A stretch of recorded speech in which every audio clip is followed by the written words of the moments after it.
ईमान गाजी, Ali Abdal, मैग्निस media, इन सबके पास अपनी नीश की नॉलेज को छोड़ के एक और ऐसी चीज है जिसकी वजह से कोई इनका लेवल टच नहीं कर पा रहा, और वो है इनका एडिटिंग स्टाइल। एडिटिंग तो बहुत लोग करते हैं, लेकिन एक एडिटिंग स्टाइल क्रिएट कर पाना तभी पॉसिबल होता है जब आपके पास एडिटिंग की बेसिक से लेकर एडवांस तक की सारी नॉलेज हो। और आज मैं आपको यही सिखाने वाला हूँ। इस वीडियो में मैं आपको बेसिक एडिटिंग रिसोर्सेज को ढूंढने से लेके सही तरह से ट्रांजिशन और एनिमेशन लगाने से लेके एडिटिंग साइकोलॉजी और इफेक्ट्स को क्रिएट करने तक सारा काम सिखाऊंगा, वो भी कैपकट पे, जिसको आप फोन पे और पीसी पे दोनों जगह इस्तेमाल कर सकते हो। अगर आपको कैपकट की या एडिटिंग की जीरो नॉलेज भी है तो भी इस वीडियो को पूरा देखना, क्योंकि इस वीडियो के एंड तक आप 90% यूट्यूब क्रिएटर से ज्यादा अच्छी एडिटिंग सीख चुके होंगे। और पूरी वीडियो के दौरान मैं कुछ ना कुछ एडिटिंग साइकोलॉजी सिखाता रहूंगा, तो एक सेकंड को भी स्किप मत करना, वरना हो सकता है आप बहुत ही इंपॉर्टेंट इन्फॉर्मेशन मिस कर दो। तो स्टार्ट करते हैं रिसोर्सेज को कलेक्ट करने से, जिसमें सबसे पहले आता है, जब भी आप किसी एडिट के लिए फुटेजेस कलेक्ट कर रहे होते हो तो उनको हमेशा दो फोल्डर्स में डिवाइड कर दीजिएगा, ए रोल एंड बी रोल। अगर आप फेस कैम वीडियोस बनाते हैं तो आपकी सारी फेस कैम वाली वीडियोस ए रोल में आ जाएगी, और अगर आप बिना फेस शो किए अपनी वीडियोस बनाते हैं तो फिर जो भी आपका डाटा होता है या कटआउट्स होते हैं या फिर न्यूज आउटलेट्स होते हैं जो कि मैक्सिमम टाइम एजुकेशन और फैक्ट चैनल पे शो किए जाते हैं, वो आप ए रोल के अंदर रख सकते हैं, और वहीं पे सारी स्टॉक फुटेजेस आपकी बी रोल में आएगी। अगर कल को आप एक प्रोफेशनल वीडियो एडिटर बनते हैं तो आपके क्लाइंट्स भी आपको इसी तरह फाइल्स भेजेंगे, और इससे आपकी काम करने की एफिशिएंसी बढ़ेगी, क्योंकि अब आपको चीजें ढूंढनी नहीं पड़ेगी, वो एक ऑर्गेनाइज्ड वे में रखी होगी। लेकिन ऑर्गेनाइजेशन तो बात की बात है, सबसे बड़ी प्रॉब्लम तो ये आती है कि स्टॉक फुटेजेस कहाँ से ले, वो भी कॉपीराइट फ्री, और प्रीमियम स्टॉक फुटेजेस से वाटरमार्क कैसे रिमूव करे। तो इसका सॉल्यूशन देखते हैं। अब मैं आपको पेक्सल्स या पिक्साबेस से फुटेजेस लेने को नहीं कहूंगा, क्योंकि आपको भी पता है कि इन साइट्स पे ज्यादा अच्छी फुटेजेस नहीं मिलती है। इसकी बजाय आप mixkit.co से वीडियो फुटेजेस ले सकते हैं, वो भी 100% कॉपीराइट फ्री, और यहाँ पे आपको स्टॉक फुटेजेस के साथ साथ बैकग्राउंड म्यूजिक, साउंड इफेक्ट्स और वीडियो टेम्पलेट्स भी मिल जाएंगे। लेकिन अगर आपको मिक्सकिट पे अपनी डिजायर्ड क्लिप नहीं मिलती है तो आप एक दूसरी वेबसाइट पे आ सकते हैं, जिसका नाम है videvo.net। इस वेबसाइट पे आपको मैक्सिमम क्लिप्स फ्री में मिल जाएगी, लेकिन जिन क्लिप्स के नीचे ये थंडर का साइन है वो प्रीमियम है और उनको आप यूज नहीं कर सकते हैं। अब इन दोनों वेबसाइट्स का आप यूज कर सकते हैं वीडियो क्लिप्स के लिए, लेकिन एक चीज हमेशा ध्यान में रखना कि आप जो भी क्लिप डाउनलोड कर रहे हैं एक बार उसका लाइसेंस जरूर पढ़ लेना। कई क्लिप्स ऐसी होती है जो कि टोटली रॉयल्टी फ्री होती है, जिसको आप यूज भी कर सकते हैं और मोनेटाइज भी कर सकते हैं। वही कुछ क्लिप्स ऐसी होती है जिनको आप यूज तो कर सकते हैं और मोनेटाइज भी कर सकते हैं, लेकिन आपको क्रेडिट देना पड़ता है, क्योंकि अगर आपने क्रेडिट नहीं दिया तो आपके चैनल पे फ्यूचर में कभी कॉपीराइट स्ट्राइक आ सकता है। और इन सबके सिवाय कुछ क्लिप्स ऐसी भी होती है जिनको आप यूज तो कर सकते हैं, लेकिन कमर्शियल यूज के लिए नहीं, यानी कि वो मोनेटाइज नहीं होंगी, उसके लिए आपको उनकी रॉयल्टी खरीदनी पड़ेगी।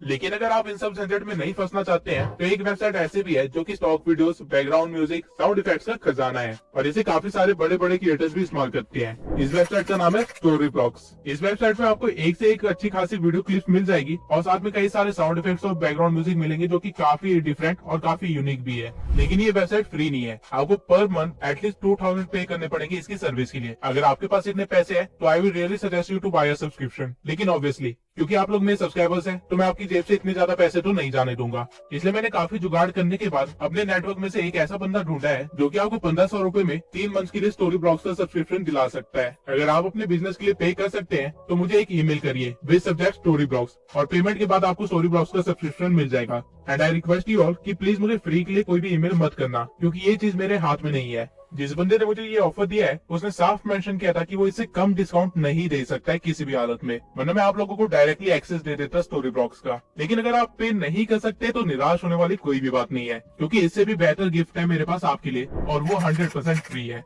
आई स्टॉक, ये भी एक पेड वेबसाइट है जहाँ पे स्टोरी ब्लॉग से भी बेटर क्लिप्स मिलती है।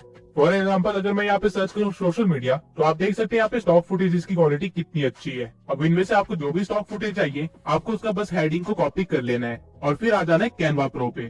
यहाँ आने के बाद आपको 16:9 की कैनवस को सिलेक्ट करना है और एलिमेंट्स में जाके आपने जो कॉपी किया था उसे पेस्ट कर देना है, और फिर यहाँ से वीडियोस को सिलेक्ट करके थोड़ा सा स्क्रॉल करने के बाद आपको एक्जैक्टली सेम क्लिप मिल जाएगी, जिसको आप कैनवस के साइज पे फिक्स कर सकते हैं और डाउनलोड कर सकते हैं। और अगर आपको एक्जैक्टली सेम क्लिप ना भी मिले तो भी आपको उससे मिलती जुलती काफी सारी अच्छी क्लिप्स मिल जाएगी, जिसको आप टोटली इस्तेमाल कर सकते हैं। लेकिन अगेन आप लोग सोचे होंगे कि आपके पास तो कैनवा प्रो भी नहीं है, तो let me tell you, Canva Pro का एक्सेस आपको कहीं से भी मिल जाएगा। इवन यूट्यूब पे सर्च करने पे आपको हजारों ऐसी वीडियोस मिल जाएगी जहाँ से आप कैनवा प्रो को ले सकते हैं। और अगर आप इतनी मेहनत नहीं करना चाहते हैं तो मैं आपको एक वेबसाइट बता देता हूँ जहाँ पे आपको कैनवा प्रो का एक्सेस फ्री में मिल जाएगा, बिंगो टिंको। इस वेबसाइट पे आने के बाद आपको हल्का सा स्क्रॉल करना है और यहाँ पे आपको एक टेम्पलेट मिलेगा गेट कैनवा। आपको इस पे क्लिक करना है, जहाँ पे आपको 1 मिनट वेट करना पड़ेगा और फिर आपको कैनवा प्रो मिल जाएगा। अब ये चीज मैं आपको डिटेल में करके नहीं दिखा रहा हूँ, क्योंकि यूट्यूब पे इसके लाखों ट्यूटोरियल ऑलरेडी पड़े हुए हैं, तो आपको कैनवा प्रो कहीं से भी मिल जाएगा।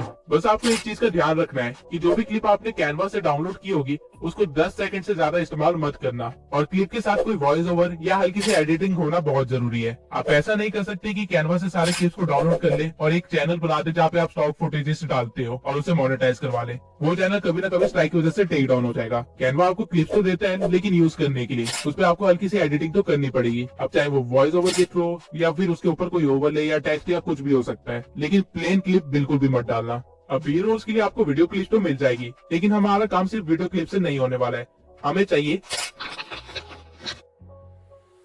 तो इसके लिए आपको आ जाना है एक वेबसाइट पे जिसका नाम है freepik.com। यहाँ पे आपको आइकन्स को सिलेक्ट कर लेना है और लाइसेंस में आप देख सकते हैं कि यहाँ सारे आइकन्स फ्री है और PNG फॉर्मेट में है। यहाँ पे आपको लोगोस के साथ साथ काफी यूजफुल आइकन्स मिल जाएंगे जो कि आप अपनी वीडियो में इस्तेमाल कर सकते हैं। और अगर आप एसेट्स में सिर्फ आइकन को सर्च करें और लाइसेंस में आके फ्री पे क्लिक कर दे, तो यहाँ पे आपको कई सारे आइकन पैक्स भी मिल जाएंगे, वो भी टोटली फ्री, जिनको लेटर ऑन आप ग्लोइंग इफेक्ट भी दे सकते हैं और कुछ ऐसा बना सकते हैं। इसके सिवाय अगर आप इमोजीज का यूज करते हैं अपनी वीडियोस में, तो वो बोरिंग से येलो इमोजीज इस्तेमाल करने की बजाय आप गूगल पे सर्च कर सकते हैं एनिमेटेड इमोजीज, और गिटहब की वेबसाइट पे आने के बाद आपको यहाँ पे मनपसंद इमोजी मिल जाएंगी, वो भी एनिमेटेड फॉर्म में, जो कि एज अ GIF डाउनलोड होगी, वो भी टोटली फ्री। और ये सारी आपकी वीडियो को बोरिंग से काफी ज्यादा एक्साइटिंग बना देगी।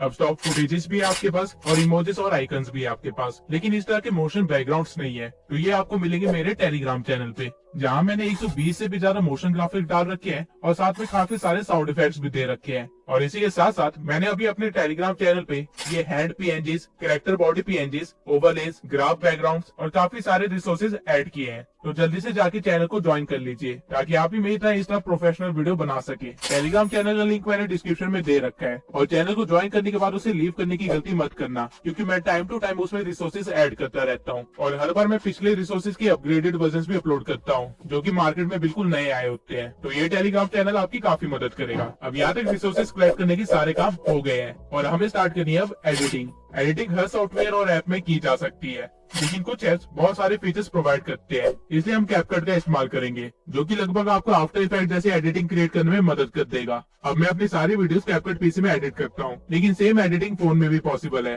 और ऐसा मैं इसलिए कह रहा हूँ क्योंकि स्टार्टिंग की कुछ वीडियोस मैंने एक्चुअली में फोन में ही एडिट की थी, और इस ट्यूटोरियल में मैं आपको फोन से ही एडिट करके दिखाऊंगा।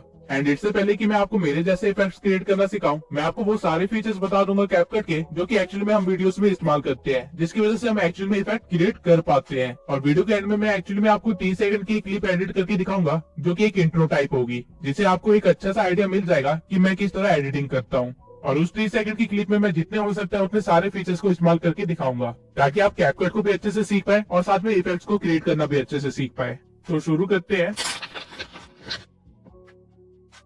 जब भी आप कैपकट ओपन करेंगे, आपको एक मेन वीडियो इंपोर्ट करनी पड़ेगी, जो कि आएगी आपकी मेन लेयर पे, जिसको आप यहाँ से प्ले कर सकते हैं। याद रखना, आपको हमेशा कैपकट का आउटरो डिलीट करना है। उसके बाद अगर आप इस प्लस पे क्लिक करेंगे और किसी और वीडियो या इमेज को इंपोर्ट करेंगे, तो वो इसके बिल्कुल बगल में आ जाएगी, जो कि एक सीक्वल टाइप बना देगी। लेकिन अगर आपको वीडियो के ऊपर कुछ ऐड करना है, तो आपको यहाँ ओवरले पे जाना पड़ेगा, और यहाँ ऐड ओवरले पे क्लिक करने के बाद आप कुछ भी इंपोर्ट कर सकते हैं। अब जो भी वीडियो आप इंपोर्ट करेंगे वो आपकी मेन लेयर के ऊपर आ जाएगी, जिसके साइज को आप 2 फिंगर से एडजस्ट कर सकते हैं। अब अगर आप लेयर पे जाके देखेंगे तो ये हमारी लेयर 1 होगी, और अगर आपको इसके ऊपर भी कुछ इमेज या वीडियो डालनी है तो आपको अगेन ओवरले पे जाना पड़ेगा और ऑब्जेक्ट को ऐड करना पड़ेगा, और ये हमारी लेयर 2 होगी। अब मैं आपको बताता हूँ कि लेयर्स को कैसे सेट कर सकते हैं, लेकिन उससे पहले आई होप कि आपको समझ आ गया होगा कि लेयर्स वर्क कैसे करती है। सबसे पहले आपका एक मेन ट्रैक होता है जिसके ऊपर लेयर 1 आती है, और उसके ऊपर फिर लेयर 2, 3, 4 एंड सो ऑन आती रहती है। ऊपर वाली लेयर हमेशा नीचे वाली लेयर को ढकने का काम करती है। अब मान लेते हैं जब आप एडिटिंग कर रहे होंगे तो आपने काफी सारी लेयर्स को ऐड कर लिया होगा, जिसे आप ड्रैग करके चेंज नहीं कर सकते हैं। तो आपको बस क्लिप को सिलेक्ट करना है और लेयर में जाके उसको लेयर नंबर चेंज कर देना है। अब भले ही मेरी क्लिप लेयर 1 पे है और इंस्टा वाली क्लिप लेयर 2 पे, लेकिन जैसे ही मैं इस क्लिप को लेयर 2 करूंगा, इंस्टा PNG हाइड हो जाएगा, क्योंकि कैपकट ने ऑटोमेटिकली इंस्टा PNG को लेयर 1 बना दिया। अब अगर मुझे इंस्टा PNG वापस लाना है तो बस मैं उसको सिलेक्ट करूंगा और वापस से लेयर 2 बना दूंगा, और अब मुझे दोनों चीजें विजिबल होगी। जैसे आप ये तो समझ ही गए होंगे कि डजेंट मैटर आपकी क्लिप टाइमलाइन में कहाँ पे है, आपको बस उसकी लेयर नंबर सही रखने हैं। अब चलते हैं ब्लेंडिंग मोड में। अगर मैं अपने पीएनजी को सिलेक्ट करके उसका ब्लेंड मोड ओवरले करूं तो उस पीएनजी की ओपेसिटी कम हो जाएगी, लेकिन वो जहाँ पे भी होगा उसके नीचे वाली क्लिप की सैचुरेशन बढ़ जाएगी। काइंड ऑफ आप कह सकते हैं कि वो पीएनजी अपनी लाइट पीछे की तरफ डालने लग जाएगी बजाय आगे शो करने के। वहीं डार्कन को सिलेक्ट करने पे मेरा पीएनजी डार्क हो जाएगा, यानी कि उसके ब्राइट एरियाज कम हो जाएंगे। और ठीक इसके अपोजिट में लाइटन करने पे मेरे पीएनजी के डार्क एरियाज भी लाइट अप हो जाएंगे। हार्ड को सिलेक्ट करने पे मेरे पीएनजी के कलर्स थोड़े ज्यादा कॉन्ट्रास्टिंग हो जाएंगे और सॉफ्ट को सिलेक्ट करने पे मेरे कलर्स थोड़े से फेड हो जाएंगे। बर्न सिलेक्ट करने पे आपको एक बर्न इफेक्ट मिल जाएगा और अगर आप डॉट्स को सिलेक्ट करते हैं तो उसका पर्पज होगा कि आपकी पीएनजी को शो करना। डजंट मैटर वो किस तरह के बैकग्राउंड में है, वो कलर को चेंज करता रहेगा आपके बैकग्राउंड और पीएनजी के अकॉर्डिंग और ट्राई करेगा कि आपका पीएनजी जितना विजिबल हो सके उतना दिखाई दे। अब अगर आप कभी गलत ब्लेंड मोड यूज करेंगे तो आपके साथ कुछ ऐसा होगा। इसलिए ब्लेंड मोड और लेयर्स की नॉलेज होना बहुत ही जरूरी है। लेकिन ब्लेंड मोड को आप किस तरह इस्तेमाल कर सकते हैं? आपने एक बहुत ही कॉमन क्लिप देखी होगी जहाँ एक कंफ्यूजिंग बैकग्राउंड के साथ बहुत सारे क्वेश्चन मार्क्स आगे की तरफ आ रहे होते हैं। तो एक्चुअली में ये ब्लेंड मोड से ही क्रिएट किया जाता है। आपको बस अपने बैकग्राउंड को इंपोर्ट कर लेना है और फिर ओवरले में जाके क्वेश्चन मार्क वाली क्लिप को ऐड कर लेना है और ब्लेंड मोड में जाके उसकी ब्लेंडिंग मोड चेंज कर देनी है। आप अलग अलग ब्लेंड मोड लगा के देख सकते हैं कि ये किसके साथ परफेक्टली बैठ रहा है। जैसे कि आप ये ओवरले ऐड करने पे इफेक्ट तो अच्छा मिल रहा है, लेकिन मेरे बैकग्राउंड भी डार्क हो रहा है जो कि मुझे नहीं चाहिए। वही फिल्टर में ऐसा कुछ भी नहीं हो रहा है। लाइटन मोड में क्लिप कुछ ज्यादा ही लाइट हो गई है, जिसकी वजह से काफी क्वेश्चन मार्क्स गायब हो गए हैं। और ठीक इसी तरह आप अलग अलग ब्लेंड मोड का इस्तेमाल करके देख सकते हैं। अब सारे ब्लेंड मोड्स ट्राई करने के बाद मुझे फिल्टर बेस्ट लगा इस क्लिप के लिए। आप इस स्लाइडर से इसकी ओपेसिटी भी कम ज्यादा कर सकते हैं और हमारी वीडियो कुछ ऐसी बन जाएगी। अब क्योंकि इस क्लिप की स्पीड थोड़ी सी कम है तो मैं इसे फास्ट कर दूंगा। अब अगर मैं आपको सेम चीज किसी और क्लिप के साथ करके दिखाऊंगा तो आपको काफी ज्यादा डिफरेंस दिखेगा। फॉर एग्जाम्पल, इस क्लिप का बैकग्राउंड ब्लैक है और क्वेश्चन मार्क्स थोड़े व्हाइट में है, तो जब मैं इस पर डार्कन ब्लेंड मोड इस्तेमाल करूंगा मेरी मेन क्लिप अब क्वेश्चन मार्क्स के अंदर दिखाई दे रही है और इससे आप काफी अमेजिंग इफेक्ट क्रिएट कर सकते हैं अगर आपके पास सही क्लिप्स हुई तो। मैं आपको प्रेफर करूंगा कि हर क्लिप के साथ सारे ब्लेंड मोड्स एक बार ट्राई जरूर कीजिए, क्योंकि कई बार अनएक्सपेक्टेडली आप कुछ यूनिक भी क्रिएट कर लेते हैं। अब इस क्लिप पे मुझे लाइटन और डॉज पे काफी अच्छे विजुअल्स मिल रहे हैं, तो इनमें से मैं किसी एक को चूज कर लूंगा और हमारी क्लिप कुछ ऐसी बन जाएगी।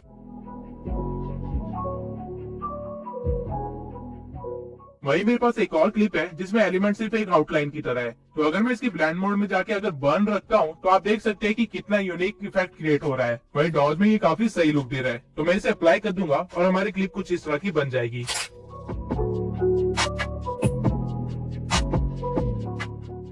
तो बिल्कुल ठीक इसी तरह आप लेयर्स और ब्लेंड मोड का इस्तेमाल करके काफी सारे अलग अलग चीजें क्रिएट कर सकते हैं। और अगर आपको ये चीज सही से यूज करनी आ गई तो आप काफी सारे सिनेमैटिक इफेक्ट्स भी क्रिएट कर सकते हैं, वो भी सिर्फ ब्लेंड मोड से।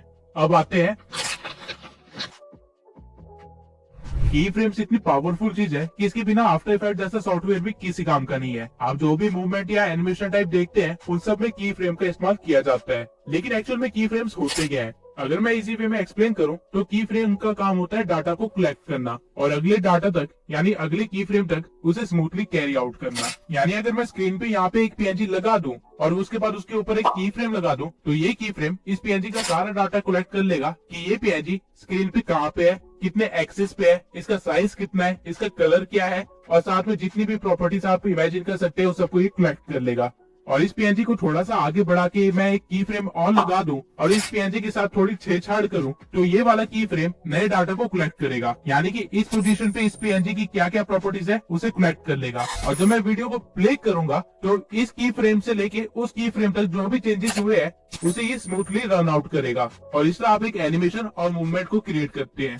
अब इसको कैपकट में कैसे यूज करते हैं उसको दिखाने के लिए मैं एक बैकग्राउंड को इम्पोर्ट कर लेता हूँ और उसके बाद ओवरले में जाके मैं अपने लोगो को इंपोर्ट कर लूंगा, जिसकी लेंथ मैं थोड़ी सी इंक्रीज कर दूंगा। अब मेरा लोगो बीच में है और वीडियो की प्ले करने के 10 सेकंड बाद भी वो वहीं पे है, लेकिन मैं चाहता हूँ कि इसके अंदर थोड़ी मूवमेंट हो और ये छोटा सा होके कॉर्नर में लग जाए, तो इसके लिए मैं यूज करूंगा की फ्रेम, जो कि आपको यहाँ पे मिलेगा।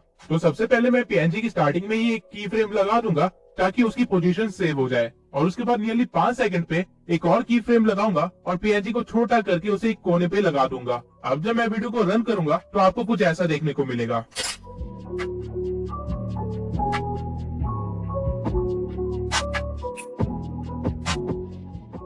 अब आपने नोटिस किया कि 5 सेकंड के बाद मेरा पीएनजी वहीं पे रुका रह गया, क्योंकि उसके लिए अब वो की फ्रेम ही ओरिजिनल वैल्यू थी।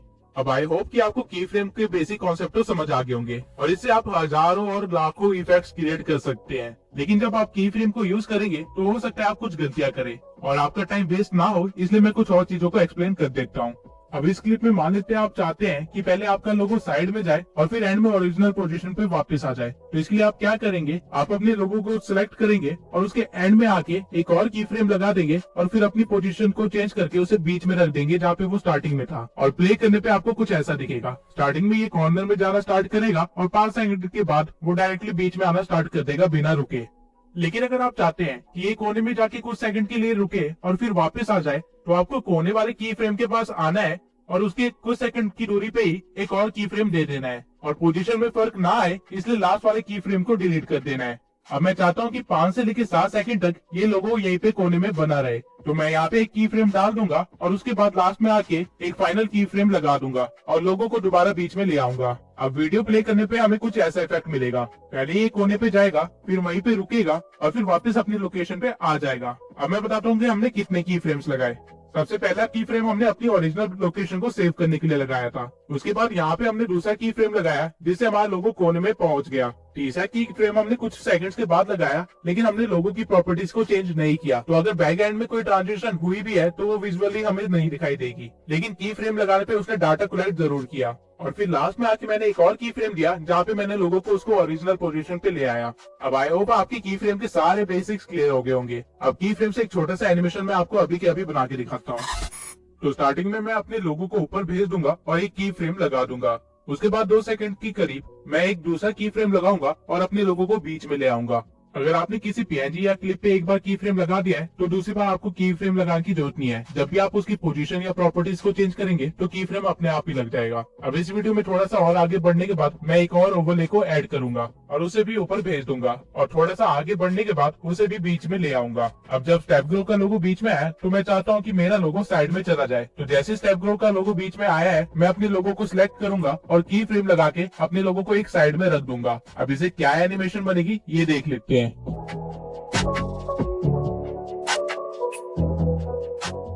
अब मैं स्टेप ग्रो के लोगों को स्ट्रेच कर लूंगा। अब वीडियो प्ले करने के बाद मैं फील कर रहा हूँ कि ट्रांजिशन थोड़ी लेट है, तो मैं की फ्रेम को डिलीट करके उसे पिछले की फ्रेम के थोड़े से पास रख दूंगा और फिर से सही पोजीशन पे सेट कर दूंगा। एक बात आपको हमेशा याद रखनी है कि की फ्रेम जितने पास होंगे ट्रांजिशन उतनी जल्दी होगी और की फ्रेम जितने दूर होंगे ट्रांजिशन उतनी धीरे होगी। अब ये कुछ इस तरह का बन जाएगा।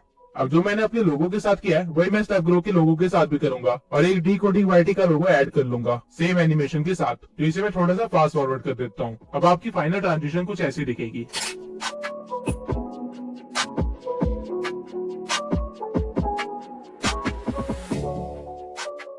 अब अगर मैं चाहता हूँ कि कुछ सेकंड्स के बाद हम तीनों का लोगो एक साइड में आके लग जाए, तो मैं पहले अपने लोगो को सिलेक्ट कर लूंगा और फिर जहाँ पे ये खत्म हुआ है वहाँ पे जाके एक की फ्रेम लगा के अपने लोगो की टाइमिंग थोड़ी सी बढ़ा दूंगा। अब मुझे फास्ट ट्रांजिशन करनी है तो दूसरा की फ्रेम में थोड़ा सा पास ही लगाऊंगा और पोजीशन चेंज कर दूंगा। बिल्कुल सेम वे में ही मैं स्टेप ग्रो और डिकोडिंग वाईटी के लोगों को भी स्ट्रेच कर दूंगा और चेक करूंगा कि मैंने अपने लोगों में की फ्रेम कहाँ लगाया है और वहीं पे उन दोनों के लोगों में भी की फ्रेम लगा दूंगा और उनको सही सही जगह पे रख दूंगा। इसके बाद जब मैं वीडियो रन करूंगा तो कुछ ऐसी ट्रांजिशन बन जाएगी जहाँ पहले मेरा लोगो आता है, फिर स्टेप ग्रो का लोगो आता है, फिर डिकोडिंग वाईटी का लोगो आता है और फिर हम तीनों का लोगो एक लाइन में लग जाता है।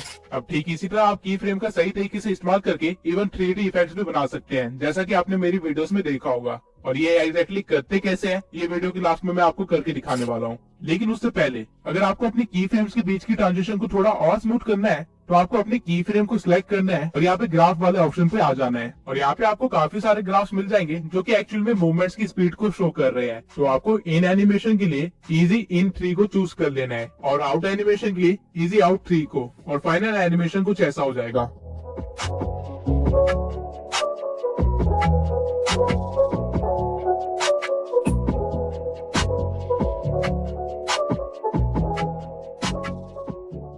अब अगर आपने नोटिस किया तो टाइमलाइन पे मेरी क्लिप रेड कलर की शो हो रही है, लेकिन वही स्क्रीन पे मेरी क्लिप व्हाइट कलर की शो हो रही है। तो ऐसा मैंने कैसे किया? ये मैंने किया है एडजस्टमेंट से।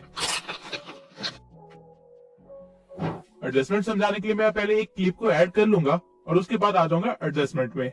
यहाँ पे सबसे पहले आपको मिलता है ब्राइटनेस, जो कि आपकी क्लिप की ब्राइटनेस को बढ़ा देता है, और फिर है यहाँ पे कॉन्ट्रास्ट, जो कि कलर्स के कॉन्ट्रास्ट को इंक्रीज कर देता है ताकि सारे कलर्स विजिबल हो। उसके बाद है सैचुरेशन, जो कि कलर्स की वैल्यू को इंक्रीज कर देता है, जिससे सारे कलर्स थोड़े ज्यादा ब्राइट और विजिबल होने लगते हैं। इसको कम करने पे आपकी क्लिप ब्लैक एंड व्हाइट भी हो सकती है। फिर आता है एक्सपोजर।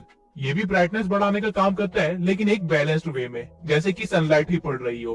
फिर आता है शार्पन, जहाँ से आप अपनी डिटेल्स को हाईलाइट करवा सकते हैं, जैसे कि बाल्स हो गए या फिर पत्ते हो गए। उसके बाद आता है HSL, जो कि रियल गेम चेंजर है। यहाँ से आप स्पेसिफिकली किसी भी कलर को चेंज कर सकते हैं या उसे हाईलाइट करवा सकते हैं। फॉर एग्जाम्पल, इस क्लिप में येलो बहुत ज्यादा है, तो अगर मैं उसे सिलेक्ट करके उसका ह्यू चेंज कर देता हूँ और ग्रीन की साइड ड्रैग करता हूँ, तो हमारी क्लिप के अंदर जितने भी येलो पार्ट्स थे वो ग्रीन में कन्वर्ट हो जाएंगे। और इसकी सैचुरेशन बढ़ाने पे ग्रीन कलर और भी ज्यादा शो होने लग जाएगा, और लुमिनेंस बढ़ाने से ग्रीन कलर में थोड़ी सी लाइट आएगी, यानी वो थोड़ा सा ब्राइट होने लग जाएगा। ठीक इसी तरह आप हर कलर के साथ यहाँ पे खेल सकते हैं। डार्क ब्लू को चेंज करने पे लड़की के कपड़े चेंज हो रहे हैं, और जो कलर्स क्लिप में विजिबल नहीं हो रहे हैं उनके इफेक्ट्स भी आपको विजिबल नहीं होंगे। लेकिन हर क्लिप में हर तरह के कलर्स होते हैं, इसलिए सिर्फ उन्हीं कलर्स को चूज कीजिए जिनको आप चेंज करना चाहते हैं। बाकी कलर्स के साथ छेड़छाड़ मत करना, और ध्यान रहे कि कभी भी ऑरेंज को ज्यादा चेंज मत करना, क्योंकि आपकी स्किन का कलर भी ऑरेंज ही होता है, तो उसको चेंज करने पे आपकी स्किन का कलर भी चेंज होगा। अब HSL के साइड में आपको मिलता है ग्राफ, जहां आप RGB कलर्स की क्वालिटी के साथ कुछ ज्यादा ही कस्टमाइज्ड वे में छेड़छाड़ कर सकते हैं। और अगर आप व्हाइट ग्राफ को छेड़ेंगे तो आपकी क्लिप की लाइट्स पे फर्क पड़ेगा। अब RGB हमारे प्राइमरी कलर्स होते हैं, जो कि हर क्लिप में अवेलेबल होते हैं, इसलिए यहाँ पे उनके ग्राफ दिए गए हैं। उसके बाद है हमारे पास यहाँ पे हाईलाइट्स, जो कि क्लिप्स के अंदर लाइट वाले एरियाज को अफेक्ट करता है। इसको आप बढ़ा भी सकते हैं और कम भी कर सकते हैं। वही साइड में आपको मिलेंगे शेडोज, जो कि डार्क एरियाज को अफेक्ट करता है, और टेम्परेचर से आप विंटर या समर्स वाला इफेक्ट दे सकते हैं। यू अगेन आपकी कलर्स को चेंज करने का काम करता है, लेकिन एक बैलेंस्ड वे में। और फेड आपकी वीडियो को थोड़ा सा कम कॉन्ट्रास्टिंग कर देता है। उसके बाद आपके पास आती है वैग्निटी, जिससे आप अपने क्लिप के कॉर्नर्स को या तो लाइट कर सकते हैं या फिर डार्क डाउन कर सकते हैं। और ग्रेन से आप अपनी क्लिप को थोड़ा सा क्रिस्पी बना सकते हैं। अब अगर आप ओरिजिनल वीडियो और फाइनल वीडियो को देखेंगे तो इसमें आपको काफी ज्यादा फर्क फील होगा। और इसी के साथ मैं आपको एक और छोटा सा फीचर दिखाना चाहता हूँ, जो कि है फ्रीज। फ्रीज करता क्या है कि आप अपनी क्लिप में जहाँ पे भी रुके हुए हैं वो वहाँ की एक इमेज ले लेते हैं, काइंड ऑफ आप स्क्रीनशॉट भी कह सकते हैं, और उसी क्लिप्स के बीच में ऑटोमेटिकली कट लगा के एडजस्ट कर देते हैं, जैसा कि आप देख सकते हैं। ये फीचर आपके बहुत काम आएगा अगर आप गेम एडिट्स या फिर मूवी एक्सप्लेनेशन वीडियो बनाते हैं तो।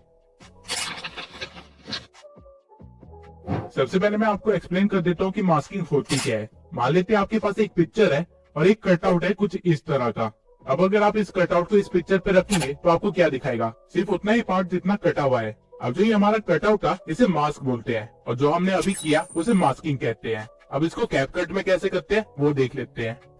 सबसे पहले हम एक बैकग्राउंड ले लेंगे और फिर जाएंगे मास्क में। यहाँ आपको तरह तरह के मास्क मिल जाएंगे, और जिस भी मास्क को आप चूज करेंगे उसका कटआउट आपके पास आ जाएगा। अब मैं स्टार को जहां मर्जी घुमाऊं, स्टार के नीचे का एरिया यानी कि हमारा बैकग्राउंड हमें विजिबल होगा। और अगर आप नीचे इस एरो को हल्का सा खींचेंगे तो इसका फेदर इंक्रीज हो जाएगा, यानी आपके स्टार्स के कॉर्नर्स थोड़े फेड होने लग जाएंगे और थोड़े से एक्सपेंड होंगे, जिससे आपको कुछ ऐसा मिलेगा। सेम वे में आप अलग अलग मास्क को यूज कर सकते हैं, और आप अपने मास्क के साइज को भी चेंज कर सकते हैं। और यही अगर आप मिरर या सर्कल के मास्क के फेदर्स को हल्का सा इंक्रीज करेंगे तो आपको काफी सारे अच्छे इफेक्ट्स मिल जाएंगे। और इन सारे मास्क में हॉरिजॉन्टल मास्क सबसे ज्यादा यूज किया जाता है। अब मैं मास्क का इस्तेमाल करके आपको एक एनिमेशन बना के दिखाता हूँ। तो सबसे पहले मैं अपने बैकग्राउंड को इंपोर्ट कर लूंगा और फिर अपने लोगो को इंपोर्ट करूंगा। अब मैं चाहता हूँ कि मेरा PNG कुछ सेकंड्स के बाद स्क्रीन पे आए, तो मैं स्टार्टिंग के कुछ सेकंड्स के बाद अपने PNG को लगा दूंगा जहां वो एकदम से शो होगा। लेकिन अगर मैं इसे रन करूं तो आप देख सकते हैं ये कितने प्लेन वे में शो हो रहा है, जो कि बहुत ही बेकार एनिमेशन बनेगी। तो मैं अपने बैकग्राउंड को चूज करूंगा और यहाँ मास्क में आ जाऊंगा और रेक्टेंगल मास्क को चूज कर लूंगा और इसे पूरा स्केल कर दूंगा ताकि स्टार्टिंग में मेरा कोई भी सीन कट आउट ना हो। और फिर लगा दूंगा एक की फ्रेम। उसके बाद हम थोड़ा सा आगे बढ़ेंगे जहाँ मेरा लोगो अपीयर होगा, और उससे पहले भी एक की फ्रेम लगा देंगे क्योंकि मुझे एक फास्ट इफेक्ट चाहिए। और फिर थोड़ा सा आगे बढ़ के जैसे मेरा लोगो अपीयर होता है वहाँ मैं एक और की फ्रेम लगा दूंगा और फिर एडजस्टमेंट में जाके एक्स एक्सिस और वाई एक्सिस को कम कर दूंगा। अगेन एक रेक्टेंगल बना लूंगा जिसको मैं 2 फिंगर से हल्का सा टिल्ट करके डायगनली रख दूंगा और फेदर को इंक्रीज कर दूंगा कुछ इस तरह, जिसके बाद हमारी एनिमेशन कुछ इस तरह की बन जाएगी। पहले नॉर्मली एक बैकग्राउंड चलता है, फिर एक फास्ट इफेक्ट के साथ मेरा लोगो अपीयर होगा। इसी तरह आप मास्किंग से काफी सारे यूनिक चीजें क्रिएट कर सकते हैं। फॉर एग्जांपल ये सारे इफेक्ट्स मास्किंग से बने हैं, और वीडियो के एंड में मैं आपको मास्किंग से एक बहुत ही प्रोफेशनल इफेक्ट क्रिएट करके दिखाऊंगा। अब मास्किंग के बाद जो एलिमेंट आप सबसे ज्यादा अपनी वीडियोस में यूज करेंगे और जिसके बिना वीडियोस भी अधूरी होती है वो है कैपकट में आपको टेक्स्ट का बॉक्स यहाँ पे मिलेगा। यहाँ पे आप क्लिक करने के बाद कुछ भी लिख सकते हैं। फॉर एग्जांपल मैं यहाँ पे अपने चैनल का नाम लिख देता हूँ। जिसके बाद आपको यहाँ पे काफी सारे स्टाइल्स दिख जाएंगे जो कि आप अपने टेक्स्ट को दे सकते हैं। अब एक स्टाइल जो आपने सबसे ज्यादा रील्स में देखा होगा वो है ये, लेकिन इसको अच्छा दिखाने के लिए हमें चाहिए होगा एक बोल्ड फॉन्ट, जो कि हम यहाँ से चूज कर सकते हैं और फिर अपने अकॉर्डिंग टेक्स्ट की साइज वगैरह को एडजस्ट कर सकते हैं। अगर आप टेक्स्ट के इफेक्ट्स पे आएंगे तो आपको यहाँ पे और भी कई सारे इफेक्ट्स दिख जाएंगे जो कि आप अपने टेक्स्ट पे अप्लाई कर सकते हैं। और वही स्टाइल सेक्शन में आपको ग्लो का एक सेक्शन मिलेगा जिसको अप्लाई करके आप अपने टेक्स्ट को थोड़ा सा ग्लो करवा सकते हैं। इवन आप ग्लो का कलर भी चूज कर सकते हैं और उसकी इंटेंसिटी को भी एडजस्ट कर सकते हैं। अब कुछ और इफेक्ट्स दिखाने के लिए मैं एक और टेक्स्ट को ऐड कर लेता हूँ। अब अगर मैं इसका ग्लो हटा के स्ट्रोक लगा दूं तो ये कुछ ऐसा दिखेगा। स्ट्रोक बेसिकली आउटलाइनिंग होती है जिसको आप यहाँ से मोटा पतला भी कर सकते हैं। और वही कैनवस में आप टेक्स्ट को बैकग्राउंड भी दे सकते हैं। शेडो में आपके टेक्स्ट को आपके मन चाहे कलर का एक शेडो मिल जाएगा जिसकी आप ओपेसिटी, ब्लर, डिस्टेंस और एंगल को भी छेड़छाड़ कर सकते हैं। और उसी की साइड में आपको मिलेंगी स्पेसिंग, जिसमें आप अपने टेक्स्ट की अलाइनमेंट को, टेक्स्ट के बीच की स्पेस को और लाइंस के बीच की स्पेस को एडजस्ट कर सकते हैं। और स्पेसिंग की साइड में आपको मिलेगा बोल्ड, इटैलिक और अंडरलाइन का फीचर। अब मैं एक बार इफेक्ट्स में जाके इस टेक्स्ट को एक इफेक्ट दे दूंगा और फिर जाऊंगा एनिमेशन में। यहाँ पे आपको अपने टेक्स्ट के लिए काफी सारी एनिमेशन मिल जाएगी। इन एनिमेशन को बेसिकली 3 कैटेगरी में डिवाइड किया गया है, इन, आउट और लूप। इन एनिमेशन से आप अपने टेक्स्ट को किस तरह लाना चाहते हैं उसको कंट्रोल कर सकते हैं। आउट एनिमेशन से आप अपने टेक्स्ट को किस तरह वापस भेजना चाहते हैं उस चीज को डिसाइड कर सकते हैं। और लूप एनिमेशन में आपको काफी सारे इफेक्ट्स वगैरह मिलते हैं। और इवन इस स्लाइडर से आप एनिमेशन की ड्यूरेशन को भी डिसाइड कर सकते हैं। वही अगर एनिमेशन की साइड में मैं यहाँ बबल पे चला जाऊँ तो आपका टेक्स्ट एक बबल में आ जाएगा। ये रोस्टिंग चैनल्स और एनिमे चैनल्स के लिए काफी यूजफुल होगा। अब कौन सा टेक्स्ट कहाँ पे यूज करना है, कैसे यूज करना है, किस एनिमेशन के साथ यूज करना है, ये टोटली आपके ऊपर है। कैपकट आपको काफी सारे प्रीसेट ऑलरेडी बना के दे रहा है इस चीज के लिए। अब मैं कैपकट का एक ऐसा फीचर बताने वाला हूँ जो कि अगर ना होता तो उस चीज को करने में आपको घंटों लग जाते और तब भी आप उसे परफेक्टली नहीं कर पाते। अब ये इफेक्ट शो करने के लिए मैं पहले एक प्लेन बैकग्राउंड को इंपोर्ट कर लूंगा और उसके बाद साइज इंक्रीज कर दूंगा। इसके बाद ओवरले से मैं अपनी क्लिप को ऐड करूंगा और इसे प्ले करके दिखाऊंगा। आप इस वीडियो में देख सकते हैं कि बच्चों की मूवमेंट है, तो मैं जाऊंगा कटआउट के ऑप्शन पे और रिमूव बैकग्राउंड पे क्लिक कर दूंगा, जिसके बाद ये वीडियो के बैकग्राउंड को रिमूव करना स्टार्ट कर देगा। और ये सिर्फ कुछ सेकंड्स ही लेगा इस काम को करने के लिए, जिसके बाद आपके पास कुछ ऐसा बचेगा। लेकिन आप नोटिस कर सकते हैं कि कैपकट ने इस बच्ची की कैप को अच्छे से कवर नहीं किया है। तो आप क्या कर सकते हैं कि आप कस्टमाइज कटआउट पे आ सकते हैं और यहाँ से अपने ब्रश को चूज करने के बाद उसके साइज को हल्का सा छोटा करके उस कैप एरिया को कवर कर सकते हैं। जितना भी एरिया रेड में है वो सारा एरिया कवर्ड है। अब अगर आप एक डिटेल वर्कर हैं तो ये चीज थोड़ी बारीकी से करना। जब आपकी ब्रश का काम हो जाएगा तो इसके बाद वो अगेन कुछ सेकंड्स लेगा और एकदम मस्त आउटकम आपको देगा। और प्ले करने के बाद आपको कुछ ऐसा दिखेगा। इस बार आप देख सकते हैं कि बच्ची की कैप काफी अच्छे से कवर की गई है। अब इस इफेक्ट को तो आप बी रोल की क्लिप्स के साथ इस्तेमाल कर सकते हैं, लेकिन अगर आपके पास खुद की कोई रिकॉर्डिंग है जो कि आपने ग्रीन स्क्रीन या ब्लू स्क्रीन के सामने की है तो उसको कैसे रिमूव करें, उसके लिए हम जाएंगे क्रोमा की पे। और इवन क्रोमा की से आप एक ट्रांजिशन भी बना सकते हैं। कैसे, आइए देखते हैं। सबसे पहले आपको एक क्लिप को लेयर 1 पे रख देना है और उसके बाद अपनी ग्रीन स्क्रीन वाली क्लिप को लेयर 2 पे रखना है और उसको स्क्रीन के साइज के अकॉर्डिंग फिट कर देना है। फिर आपको आना है कटआउट पे और यहाँ से क्रोमा की को चूज करना है और फिर ग्रीन कलर को पिकअप करके आपको इंटेंसिटी को इंक्रीज करना है, जिससे ग्रीन कलर रिमूव होना स्टार्ट हो जाएगा। और शेडो से आप अपने ग्रीन स्क्रीन के पास वाले एलिमेंट्स को बचा सकते हैं। अब आप देख सकते हैं कि जो क्लिप हमने लेयर 1 पे रखी थी वो हमें शो हो रही है टीवी के पीछे। अब आप चाहे तो लेयर 1 की क्लिप की साइज के साथ खेल सकते हैं और उसे परफेक्टली फिट बैठवा सकते हैं और रन करने पे ये काफी अच्छा इफेक्ट बन गया है। अब इससे आप ट्रांजिशन कैसे बना सकते हैं वो देखते हैं। पहले आपको अपनी ग्रीन स्क्रीन को चूज कर लेना है और फिर की फ्रेम देना है। उसके बाद थोड़ा सा आगे बढ़ के आपको एक और की फ्रेम देना है और ग्रीन स्क्रीन की साइज को इतना बड़ा कर लेना है कि वो आपके पूरे कैनवस को कवर कर ले। और फिर आपको सेम काम लेयर 1 वाली क्लिप के साथ करना है। सही सही जगह पे की फ्रेम देके आपको इसकी साइज को भी बढ़ा देना है, जिसके बाद अगर आप वीडियो को प्ले करेंगे तो आपको कुछ ऐसा जूम इन वाला ट्रांजिशन मिलेगा।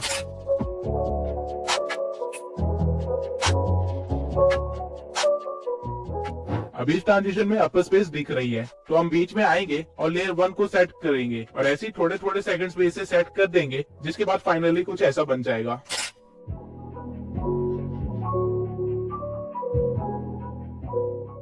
अब कैपकट के जितने भी बेसिक फीचर्स थे जो कि इफेक्ट्स क्रिएट करने में काम आते हैं, उनके बेसिक्स और इन्फॉर्मेशन मैंने आपको दे दी है। अब हम कुछ ऐसे इफेक्ट्स क्रिएट करेंगे जो कि आपने मेरी वीडियोस में बहुत ज्यादा देखा होगा और साथ ही में मैं आपको अपनी वीडियो का कुछ हिस्सा बना के दिखाऊंगा एज अ सैंपल। आपने इस तरह की काफी रील्स देखी होंगी जहाँ डांस स्टेप्स या म्यूजिक बीट के साथ कैमरा भी हिलता है, लेकिन ये क्रिएट कैसे करते हैं आइए देखते हैं। सबसे पहले मैं एक बैकग्राउंड क्लिप को ऐड कर लूंगा जहाँ पे एक बंदा ब्रेक डांस कर रहा है। अब आप देख सकते हैं कि कैमरा की मूवमेंट बहुत ही कम है और हमारे डांसर की मूवमेंट काफी ज्यादा। तो इसे रील जैसा बनाने के लिए हम जाएंगे कैमरा ट्रैकिंग पे और यहाँ पे फेस को चूज करके हम स्टार्ट ट्रैकिंग पे क्लिक कर देंगे, जिसके बाद कैपकट ये ट्राई करेगा कि हर टाइम वो बंदे की फेस को स्क्रीन के बीच में रखे और इस चीज के लिए वो हमारे कैमरा को बार बार शिफ्ट करेगा और स्केलिंग वगैरह के साथ भी थोड़ा छेड़छाड़ करेगा। आप बैकग्राउंड में देख सकते हैं कि आपकी क्लिप के साथ क्या हो रहा है। ये कुछ सेकंड्स का टाइम लेगा और आपको एंड में रिजल्ट कुछ ऐसा देगा। अब आप देख सकते हैं कि उसने बैकग्राउंड को कितना ज्यादा हिलाया है और क्योंकि मैं ब्लर कैनवस ऑन है इसलिए बैकग्राउंड ब्लैक नहीं दिख रहा है, लेकिन ऐसे तो हमारी वीडियो खराब हो जाएगी। तो इसे बचाने के लिए आप क्या कर सकते हैं कि आप फिट कैनवस को ऑन कर सकते हैं, जिससे आपकी क्लिप थोड़ी सी क्रॉप तो हो जाएगी लेकिन काम हो जाएगा। अब एक चीज आपको हमेशा ध्यान में रखना है, अगर आप ऐसी कोई वीडियो शूट कर रहे हैं तो आपको हमेशा उसे वाइड एंगल में शूट करना है, ताकि अगर वीडियो को बाद में क्रॉप करना भी पड़े तो भी आपकी मूवमेंट छुपे ना। अब आप देख सकते हैं कि हमारे कैमरा की मूवमेंट कितनी ज्यादा हो गई है और वो हमारे कैरेक्टर की मूवमेंट से भी मैच हो रही है। अब इसे थोड़ा सा और प्रोफेशनल बनाने के लिए हम जाएंगे इफेक्ट्स में और वीडियो इफेक्ट्स में जाके वाइब्रेशन फ्लैश को चूज कर लेंगे और इसकी स्पीड और ग्लो को थोड़ा सा बढ़ा देंगे, रेंज को थोड़ा सा कम कर देंगे और इसी वीडियो की स्टार्टिंग में लाके पूरी वीडियो पे स्ट्रेच कर देंगे और हमारे पास कुछ ऐसा क्रिएट हो जाएगा।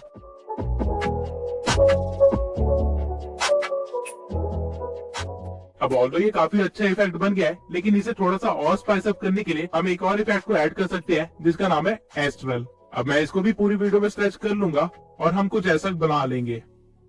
अब हर मोमेंट पे एस्ट्रल इफेक्ट अच्छा नहीं लग रहा है तो मैं इसे स्टार्टिंग में रखूंगा और थोड़ा सा आगे बढ़ने के बाद अगेन इसे लगा दूंगा, जिसे हम एक बहुत ही सिनेमैटिक इफेक्ट क्रिएट कर लेंगे और ठीक इसी तरह आप अपनी रील्स बना सकते हैं।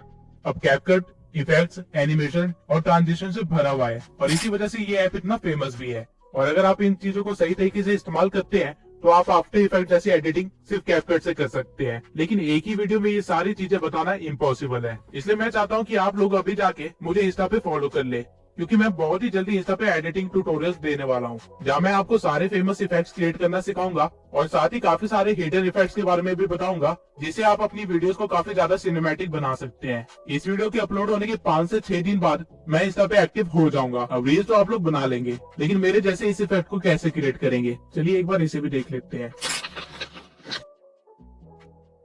इसके लिए सबसे पहले आपको एक क्लिप को अपनी मेन लेयर पे लाना होगा और फिर ऐड ओवरले से उसी क्लिप को इंपोर्ट करना होगा और उसका साइज फिक्स कर देना होगा और चेक कर लेना कि कहीं पे कोई गलती ना हो। इसके बाद आपको अपने लेयर 1 को चूज करना है और कटआउट में जाके रिमूव बैकग्राउंड कर देना है। कैपकट अपना टाइम लेगा और आपके बैकग्राउंड को रिमूव करके दे देगा, जिसके बाद आपको अगेन ओवरले पे जाना है और अपने पीएनजी या क्लिप को ऐड कर लेना है और उसे सही जगह पे प्लेस करके एनिमेशन दे देना है। फॉर एग्जाम्पल मैं यहाँ पे एक लूप एनिमेशन दूंगा, राइट जूम, और इसे स्ट्रेच कर लूंगा। इसके बाद अगेन एनिमेशन में जाके एनिमेशन की टाइमिंग इंक्रीज कर दूंगा, जिससे कुछ ऐसा एनिमेशन बनेगा।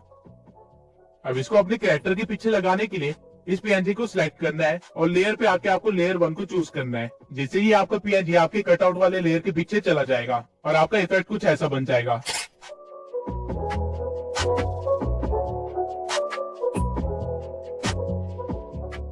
अब ऑल्दो ये काफी अच्छा इफेक्ट बन गया है, लेकिन इसमें थोड़ा सा और वीडियो इफेक्ट देके इसे हम और इंटरेस्टिंग बना सकते हैं। आपको इफेक्ट्स में आके एज ग्लो को चूज कर लेना है और ऑब्जेक्ट में जाके अपने पीएनजी वाले ओवरले पे डाल देना है और इसे स्ट्रेच कर देना है। अब अगर हमारा पीएनजी ग्लो कर रहा है तो हमारा बैकग्राउंड थोड़ा सा डार्क होना चाहिए, तभी एक अच्छा कॉन्ट्रास्ट बन पाएगा।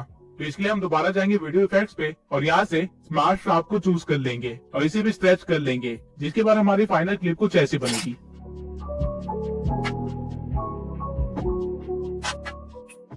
अब ये इफेक्ट तो आप लोग सीख गए और इसे आप अपनी वीडियो में कई बार यूज भी करेंगे, लेकिन ये वाला इफेक्ट मैंने कैसे बनाया इसके बारे में आप अभी भी डाउट में होंगे, तो आइए इसे भी डिकोड कर लेते हैं। सबसे पहले आपको एक बैकग्राउंड को ऐड कर लेना है, जो कि एक मोशन बैकग्राउंड भी हो सकता है। उसके बाद आपको टेक्स्ट पे आके एक टेक्स्ट को ऐड कर लेना है, फॉर एग्जाम्पल सब्सक्राइब मी, और स्टाइल में जाके आप पहले से एक फॉन्ट दे सकते हैं और उसके बाद इसके स्टाइल को चूज कर सकते हैं और इसे थोड़ा सा अच्छा बनाने के लिए इसे ग्लो भी दे सकते हैं। और फिर हम टेक्स्ट के साइज को थोड़ा सा बड़ा कर देंगे और फिर इस पे अप्लाई कर देंगे ये, जिससे आपका टेक्स्ट अपने आप वीडियो के एंड तक बना रहेगा। अब आपको इस वीडियो को कर लेना है एक्सपोर्ट और फिर वापस कैपकट पे आके वही बैकग्राउंड ले आना है और फिर ओवरले में आकर अपनी एक्सपोर्टेड वीडियो को ऐड कर लेना है और इसके साइज को सेट कर लेना है। जिसके बाद आपको जाना है मास्क में और यहाँ आके आपको सर्कल मास्क चूज कर लेना है और उसे फिर स्टार्टिंग में प्लेस करके आप एक की फ्रेम लगा सकते हैं। उसके बाद आप जहां भी चाहे उसकी लोकेशन को सेट कर सकते हैं और बार बार की फ्रेम लगा सकते हैं। फॉर एग्जाम्पल यहाँ पे मैं एक सीधी लाइन में बार बार इसे रोकूंगा और की फ्रेम लगा दूंगा, और लास्ट की फ्रेम में मैं इसका साइज पूरा बढ़ा दूंगा ताकि हमारा टेक्स्ट पूरा विजिबल हो जाए। अब आप देख सकते हैं कि आपने कुछ ऐसा क्रिएट कर लिया है, लेकिन यहाँ पे एक चीज की कमी है और वो है एक पीएनजी। तो हम दोबारा ओवरले में जाएंगे और एक मैग्नीफाइंग ग्लास का पीएनजी डाउनलोड कर लेंगे। अब लेयर 1 में जहां जहां मैंने मास्क के की फ्रेम्स लगाए थे, एग्जैक्टली सेम जगह पे मैं अपने पीएनजी पे भी की फ्रेम्स लगा दूंगा ताकि हमारा मास्क और हमारा पीएनजी एक साथ मूव करे। और लास्ट की फ्रेम में मैं अपने पीएनजी को नीचे गायब कर दूंगा, जिससे हमारी वीडियो कुछ ऐसी बन जाएगी।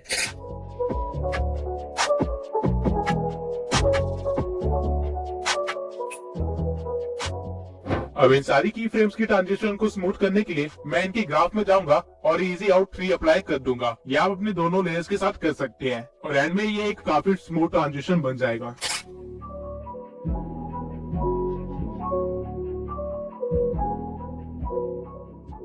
अब मैं एक बार आपको सारे इफेक्ट्स वगैरह यूज करके एक छोटा सा इंट्रो टाइप बना के दिखाता हूँ, जिससे आपको अच्छा सा आइडिया हो जाएगा कि किस तरह एडिटिंग की जाती है।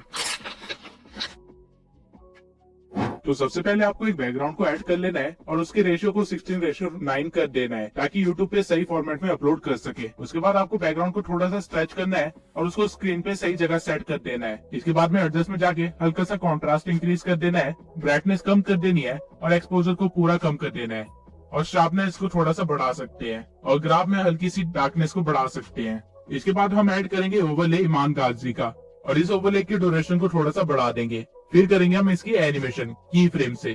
सबसे पहले स्टार्टिंग में मैं एक की फ्रेम लगाऊंगा और इसे हाइड कर दूंगा। फिर थोड़ा सा आगे बढ़ के इस ओवरले को नीचे लाएंगे और की फ्रेम लगा देंगे। उसके बाद थोड़ी देर इसे बीच में ही रहने देंगे और फिर आगे बढ़ के दोबारा से एक की फ्रेम लगाएंगे और फिर आगे बढ़ के इसे साइड में कर देंगे। अब ओवरले की जरूरत मुझे पूरे 30 सेकंड पड़ेगी, तो मैं इसे स्ट्रेच करके बढ़ा दूंगा। अब जहां हमने पिछले की फ्रेम दिए थे वहीं से हमें ग्राफ में जाना है और इजी आउट 3 को चूज कर लेना है, तो आपकी एनिमेशन कुछ इस तरह की बन जाएगी।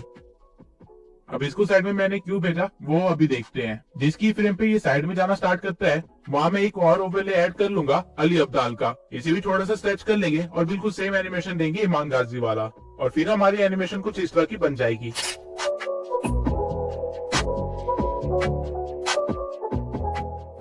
अब जहां से अली अब्दाल साइड में जाना स्टार्ट करता है वहां हम एक और ओवरले ऐड करेंगे और मैग्नेट्स मीडिया के लोगों को ऐड कर लेंगे, और इसके साथ भी हम सेम सीन करेंगे। अब हमारी फाइनल एनिमेशन कुछ इस तरह की होगी, जहाँ एक के बाद एक 3 लोगोस आते हैं और बीच में थोड़ी देर के लिए रुकते हैं। अब ये थोड़ी देर बीच में रुके क्यों थे? क्योंकि यहाँ पे हमें टेक्स्ट ऐड करना है। तो हम जाएंगे टेक्स्ट पे और ईमान गाजी लिख देंगे और एक बोल्ड फॉन्ट चूज कर लेंगे और फिर इसे स्टाइल में जाके हल्का सा ग्लो दे देंगे और इसकी इंटेंसिटी को थोड़ा सा कम कर दूंगा। इसके बाद मैं एनिमेशन में जाऊंगा और इन एनिमेशन में जाके ग्लिच एनिमेशन दे दूंगा और इसकी ड्यूरेशन को थोड़ा और कम कर दूंगा, और फिर आउट एनिमेशन में जाके अगेन मैं ग्लिच को चूज करूंगा और उसकी ड्यूरेशन को भी कम कर दूंगा, और उसके बाद बाहर आके टाइमलाइन में मैं टेक्स्ट की ड्यूरेशन को कम कर दूंगा, जिसके बाद हमें कुछ ऐसा देखने को मिलेगा।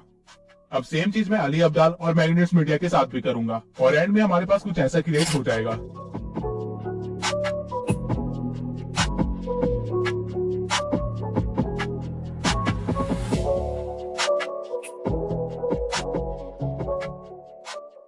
अब टेक्स्ट के बाद जब हमारा लोगो पीछे को जा रहा है, यहाँ पे मैं एक इफेक्ट दूंगा ब्लर का, और एडजस्टमेंट से ब्लर को थोड़ा इंक्रीज कर दूंगा। फिर इफेक्ट को सिलेक्ट करके जाऊंगा ऑब्जेक्ट में और यहाँ ओवरले पे अप्लाई कर दूंगा, जिससे ऐसा लगेगा कि हमारा ओवरले पीछे जा रहा है। सेम काम मैं अली अब्दाल के ओवरले के साथ भी करूंगा और इन इफेक्ट्स को अलग अलग ट्रैक पे रख के पूरा स्ट्रेच कर दूंगा ताकि ये वीडियो के एंड तक ऐसे ब्लर ही रहे, जिसके बाद ट्रांजिशन कुछ ऐसी बनेगी।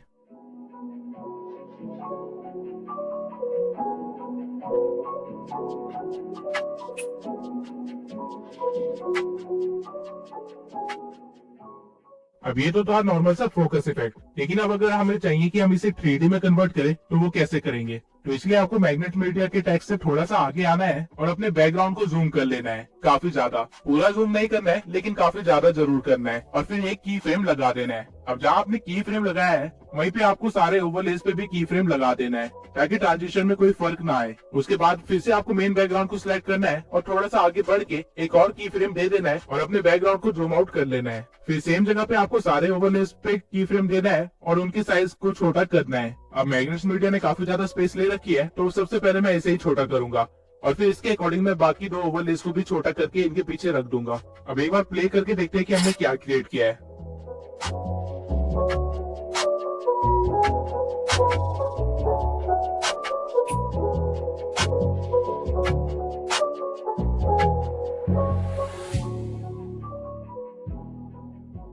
अब जहाँ से आपका जूम आउट स्टार्ट होता है वहाँ पे आपको एक और ओवरले को ऐड करना है और उसे इस तरह प्लेस कर देना है, जिसके बाद आपको इस पे की फ्रेम लगाना है और इसे जितना हो सके उतना जूम कर लेना है। फिर थोड़ा सा आगे बढ़ के इससे पहले कि हमारा 3D इफेक्ट रुके हमें एक और की फ्रेम लगाना है और अपने पीएनजी को नॉर्मल साइज में ले आना है, जिससे आपका कुछ ऐसा बन जाएगा। अब इस क्राउड पीएनजी को भी मैं एंटर स्ट्रेच कर लूंगा। अब ये बन तो काफी सही गया है, लेकिन क्राउड की पीएनजी ने मेरे लोगोस को हाइड कर दिया है, तो मैं वापस जाऊंगा अपने ओवरलेस में और लोगों की साइज को और छोटा करके उनको थोड़ा सा ऊपर कर दूंगा, जिससे वो अच्छे से शो हो। अब एक बार दोबारा से प्ले करके देखते हैं।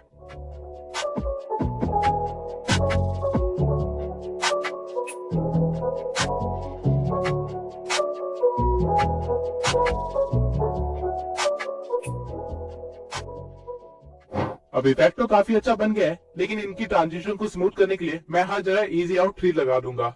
अब मुझे हल्का सा फील हुआ कि की फ्रेम मेरा थोड़ा जल्दी खत्म हो गया है, तो उसे डिलीट करके हम थोड़ा सा आगे बढ़ेंगे और की फ्रेम लगा देंगे और साइज सेट कर देंगे। अब जब हमारा 3D इफेक्ट बन गया है तो हम इसमें कुछ और एलिमेंट्स को भी ऐड करेंगे, जैसे कि टेक्स्ट, और टेक्स्ट को सही स्टाइल और ग्लो देने के बाद उसे सही जगह पे रख देंगे और टेक्स्ट की ड्यूरेशन भी वीडियो के एंड तक बना देंगे। इसके बाद हम अपने टेक्स्ट पे लगाएंगे एक एनिमेशन फ्लिकर का और इसकी स्पीड को थोड़ा सा बढ़ा देंगे। अब टेक्स्ट के अपीयर होने के कुछ सेकंड्स के बाद मैं एक स्प्लिट लगाऊंगा और राइट हैंड साइड वाले टेक्स्ट को चूज करके उसके ग्लो में जाके उसकी इंटेंसिटी और ग्लो दोनों इंक्रीज कर दूंगा और इसमें से एनिमेशन हटा दूंगा, तो इससे कुछ ऐसा इफेक्ट बनेगा।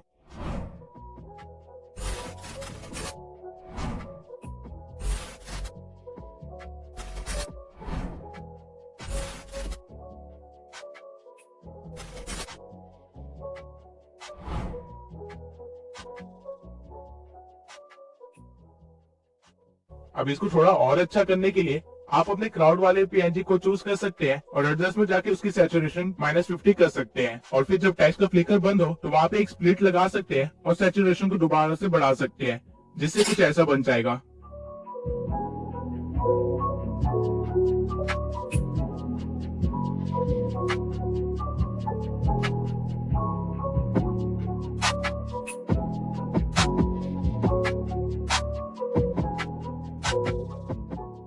अब हमें सिर्फ इतना ही पार्ट चाहिए था, तो हम आगे के सारे हिस्से को डिलीट कर लेंगे और फिर सीक्वल को एक स्मूथ ट्रांजिशन के साथ स्टार्ट करने के लिए मैं लास्ट सीन का एक एसएस ले लूंगा और अपने टाइमलाइन में आके उसे ऐड कर दूंगा और क्रॉप में जाके उसे भी 16:9 में कन्वर्ट कर दूंगा। इसके बाद मैं एक ओवरले लगाऊंगा जहाँ पे नीचे मैं ग्रीन स्क्रीन को लगा दूंगा, जिसमें से मैं ग्रीन स्क्रीन को रिमूव कर दूंगा क्रोमा की पे जाके और अपने स्क्रीनशॉट को सही जगह पे एडजस्ट कर दूंगा। अब इन दोनों सीक्वल के बीच में आने वाले व्हाइट बॉक्स पे अगर आप क्लिक करेंगे तो यहाँ पे आपको काफी सारे ट्रांजिशंस मिल जाएंगे। आप इनमें से कोई भी ट्रांजिशन यूज कर सकते हैं, लेकिन इस टाइम पे इस सिचुएशन के अकॉर्डिंग पुल आउट वाला ट्रांजिशन सबसे बेस्ट इफेक्ट दे रहा है, तो मैं इसे चूज कर लूंगा और इसकी ड्यूरेशन को थोड़ा सा कम कर लूंगा और ऐसे आप अपनी वीडियो को कंटिन्यू कर सकते हैं। अब मैं एक बार दोबारा से वीडियो की स्टार्टिंग में आऊंगा और इफेक्ट्स में जाके स्पार्क में फायर प्लेस वाला इफेक्ट दे दूंगा और थोड़ी एडजस्टमेंट के बाद इसे पूरी वीडियो में स्ट्रेच कर दूंगा और अपडेट्स में जाके ऑल वीडियो को सिलेक्ट कर लूंगा और एंड में हम कुछ ऐसा क्रिएट कर लेंगे।